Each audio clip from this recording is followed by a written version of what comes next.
not what we are. Cafe Zola.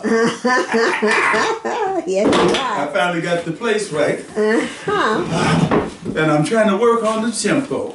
All right. I want to do something fast. I want to do something slow. I want to do something cool. I want to do something hot. I want to do something. Where were we? Yes. Where were you? Okay. Now to the reading. I hope we're on the same page. I think we are. Okay. Right here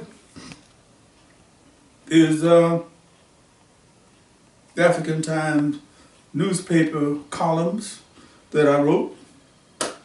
1996, 1999. I keep saying that because we have a few people who say things like, where did this come from and what time of day and what did you do and is this recent and so forth. Some of the pieces may read as though they were written yesterday, but they were not. They were written in the 90s. Shows you how times change. Ha ha ha. All right, having said that, I'm going to start off this evening's reading. Oh, and with a piece. African... Hello, I hear a voice from the balcony. Okay. Yes. Yes, the African Times is the magazine. I mean, it's a newspaper. It's called the African Times. Call it African Times. Here, let me show you what it looks like. This big red banner. Ah, definitely. African Times. African Times. Published by a man named Charles Anyiam. Very good. He had a great idea. And it's really a trip because so far as I know, you have a lot of African American newspapers in Chicago. We had the Tribune.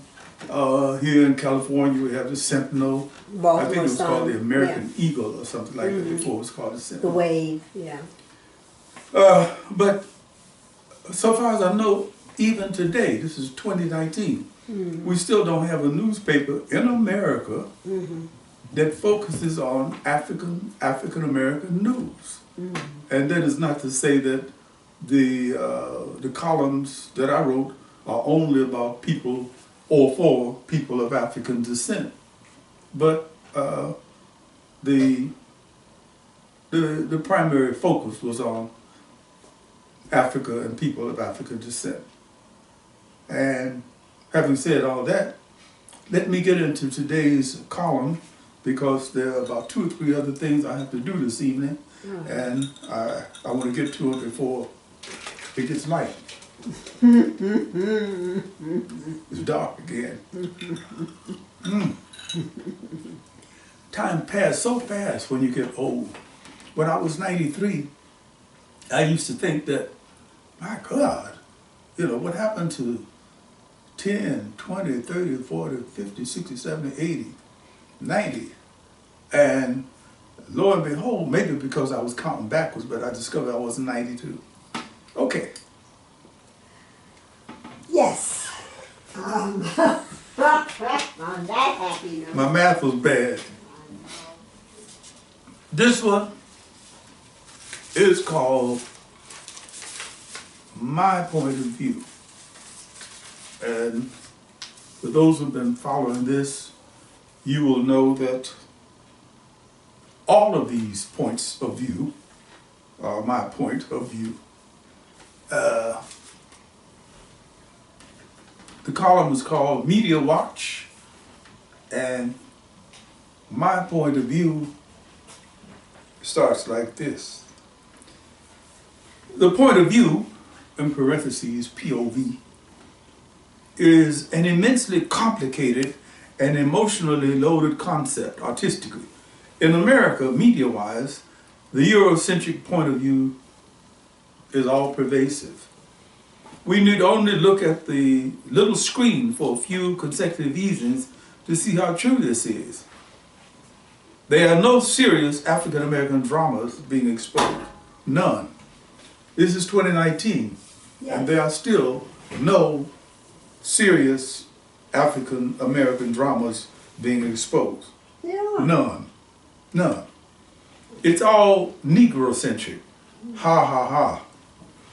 And those who understand the difference between Afro, African, and Negro, Negroid, will know they will know what I'm talking about. There are African American characters on white dramatic shows, The Practice, NYPD Blues, and many more, if you include Cops and LAPD.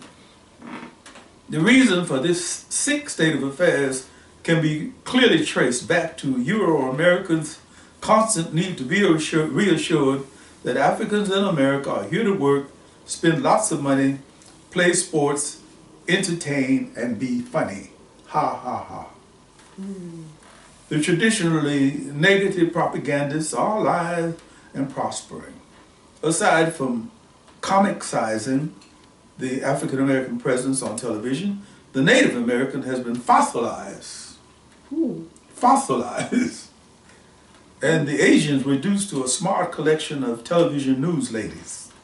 I think they have a new TV program called Off the Boat or In the Boat.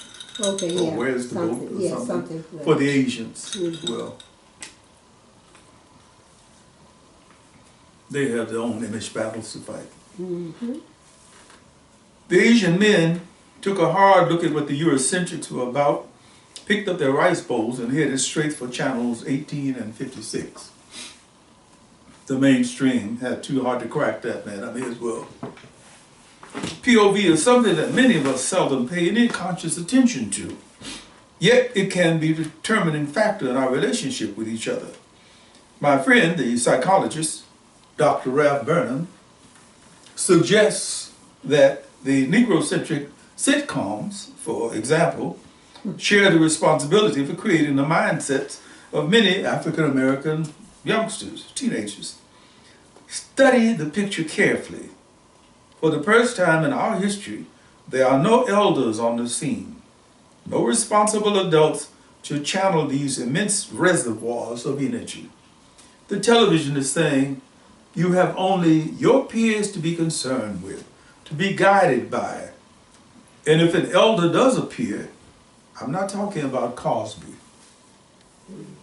They're trying to snag a laugh like the rest of the homies. The Eurocentric theorists, no matter whether it's a conscious or unconscious position, who control the TV junk that our children are fed, are only concerned about ratings and revenue. The excessive displays of materialism that load up each scene in the sitcoms can only serve to whet the basest appetites of our young people. The attractive young people in the sitcoms show them what they should be wearing, how they should behave, what dance they should be performing, where they should be going. But there are no questions asked, only answers given. There are thousands of young African Americans who have never asked one of their elders a question.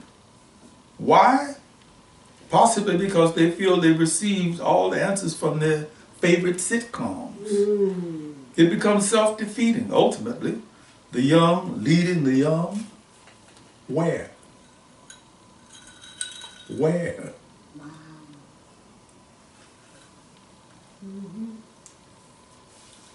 TV, POV, switching from the little screen to the big screen via the little screen. Nightline, December 17, 1997.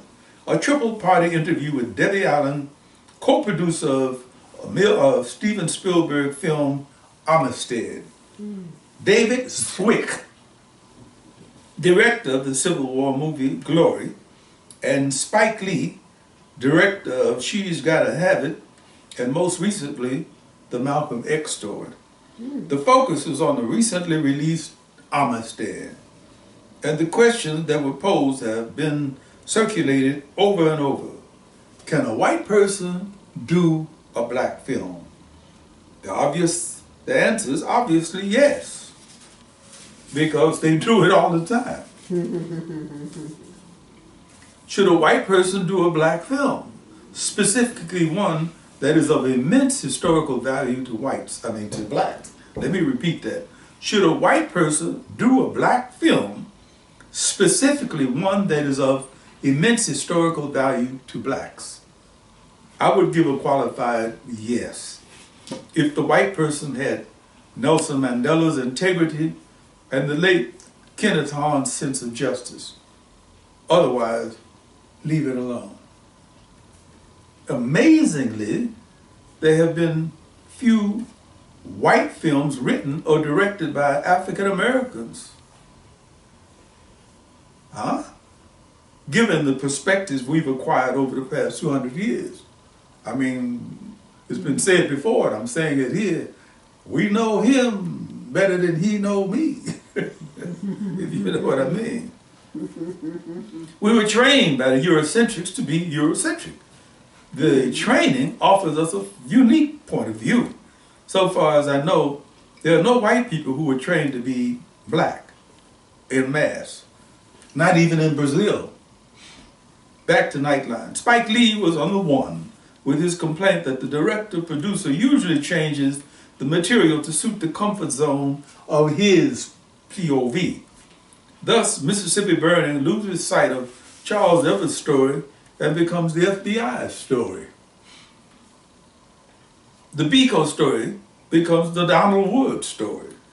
The fighting African Americans in glory becomes the white officer's story. And my favorite, Dancing with Wolves gives Kevin Costner an opportunity to play Tarzan on the plains. Oh man, this is... Oh yeah, fun right there. This is fun. At the end of the day, it all seems an exercise in futility. It shouldn't be a surprise to anybody that a white guy would want to create a comfort zone for himself and his kind. Does the hyena tell his cubs that the lion is a hero? In a film clip, the director, Amistad, made a point of informing the audience that he has adopted 3 African-American children. Somehow, that information was supposed to convey the impression that he had become more Afrocentric or something. The bottom line for habitual bitches, no studio would greenlight a movie about the Jewish Holocaust directed by and or written by an African American. Trust me on this. The bottom line for habitual bitches is unusually simple. Put your money where your grits are.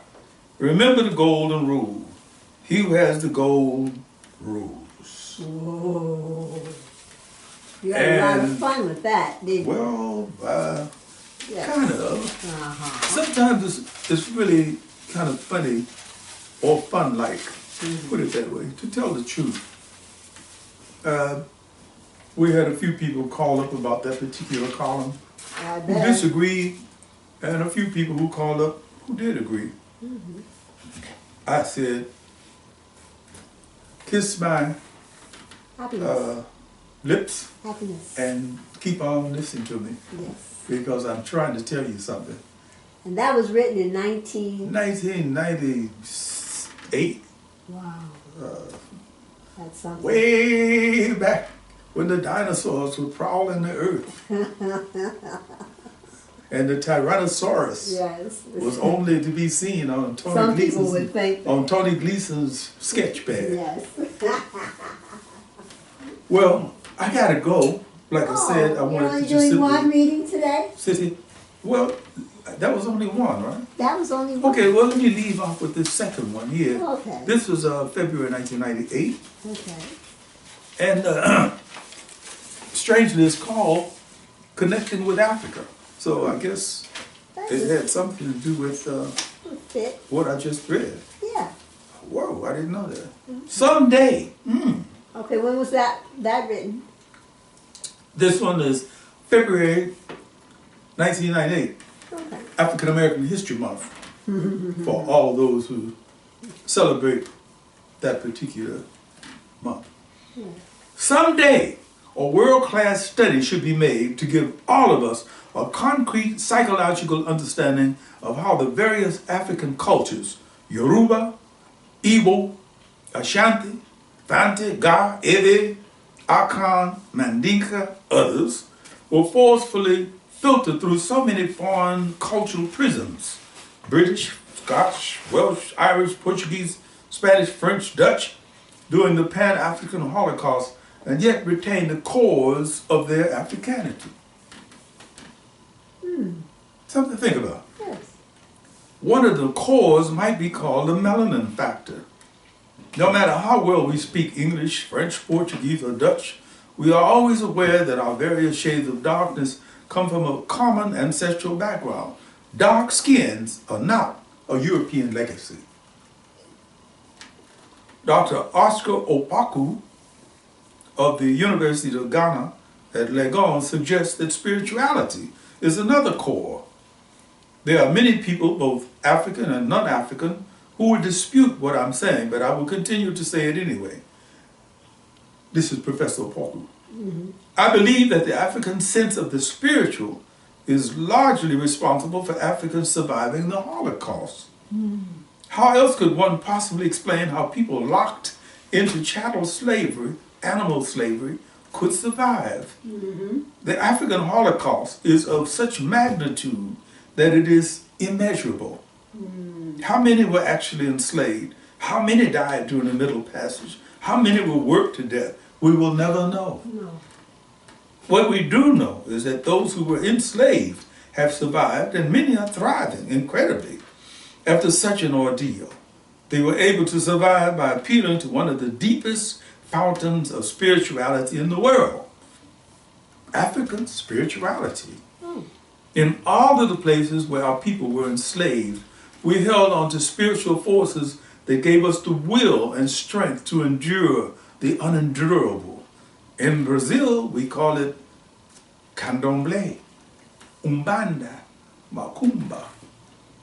In Cuba, Santeria, Shango in Trinidad, Venezuela, Obeah, Poco in Jamaica, Barbados, Voodoo in Haiti, and I call it a master stroke of the African American PR, the religion in the United States.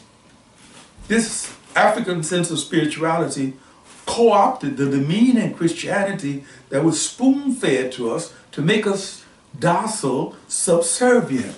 As you can see from a visit to any African American Christian church, we have taken what they gave us, and well, they forced us to accept, and turned it into something else. Despite this knowledge of being from the same mother, complete with the spiritual vibes that the doctor spoke about, many people of African descent have weirdly stereotyped ideas about each other brokered by the usual suspects. Jamaicans are clannish and stingy. Brazil has the largest concentration of African people in the world outside of Nigeria, love to party too much. Haitians are superstitious. Africans can't run their countries correctly. African Americans can't get together. And if you are of African descent and you've read a little of Wole Soyinka, Osmani Sembene, Dr. Francis Cress Welchin, Chanu Achebe, Langston Hughes, James Baldwin, Toni Morris, and then who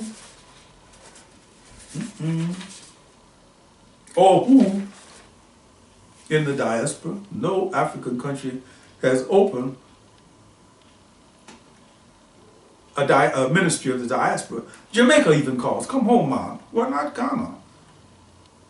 Nigeria, Angola.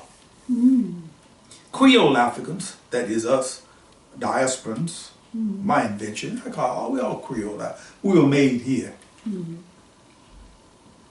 Creole Africans must be made to understand that Africa is a barometer for our self-esteem. If we are of African descent and we don't take pride in that fact, who will? Who should? It isn't enough that we should celebrate Kwanzaa and swathe ourselves in kente cloth every February. We must look at Africa as a place to invest time, study, energy, money, and soul. The rewards for both sides will be priceless. We definitely need to make a greater effort to have the kinds of cultural exchanges that reinforce the bonds of heritage rather than continue to feed on the negative mindsets that many of us have, the us and them syndrome. Mr. Palmer Mitchell of Long Beach California, has suggested that it wouldn't be a bad idea to have at least 2 African daughters-in-law in every African-American family, or sons-in-laws, and the same for every African. Sadly, he admits it might be a bit difficult to persuade many African-Americans to move to Accra, Lagos, or Luanda. African schools beginning at the primary levels should have mandatory African-American Caribbean studies departments. In most African schools, there's an appalling lack of knowledge and understanding of Africans in the diaspora. While teaching a creative writing class at the Accra Girls Secondary School, I asked my students, what do you know about African Americans? I assumed they knew something, and beyond Michael Jackson and Michael Jordan, they didn't know, as reflected in their innocent, puzzled faces. However, 3 days later, Aisha Muhammad came to class with a tattered history book written by an English guy. In centuries past, the paragraph said, in centuries past, many Africans from Ghana and other places on the west coast of Africa went to America to contribute their labor to the development of that country. Went to America. The words were chiseled into my brain pan forever. On the other side of the ocean, African-American parents and institutions must take a more aggressive stance in their quest for information about our ancestral homeland, ancient and present, or push the media to mail the envelope more frequently. Shamefully, many African-American parents have little or no knowledge to pass on to our children because we've never made an effort to know anything about where we came from. At the end of the day, the Pan-African Holocaust, one of the greatest tragedies to happen on earth, should leave every thoughtful person of African descent with a collective racial ori. As the proverb says, in order to be able to tell others who you are, you should know yourself. Ashe. Ashe. Got a little twisted around there, my tongue and my mind, yes, the whole definitely. thing, because it just blows my mind at times when we get together with some of the people we know, right here, Cafe Zola and other places. I know, it's always amazing, the stereotypes. That's why we Not just stereotypes, ignorance. Yeah, the ignorance. encourage people to be, take each person individually. Don't Well, throw them in mass. in this day, right, back then, this is 1996, back then you might excuse some people for not knowing a bunch of things because the information highway had not leveled out and This is true. led to some of the areas that Good it's point. led into now. I mean, you can tune in on the most esoteric facts deep in your home in the ghetto, wherever your ghetto is. Some of them are in Beverly Hills, some of them are in Ladera Heights, and places beyond, places east of that. Yeah. But I don't want to get on the soapbox. I've done enough of that today. I started off on the soapbox, as a matter of fact. I took a good shower. I hear you. All right, until tomorrow. Tomorrow. Okay. Namaste. Namaste. Namaste. Namaste.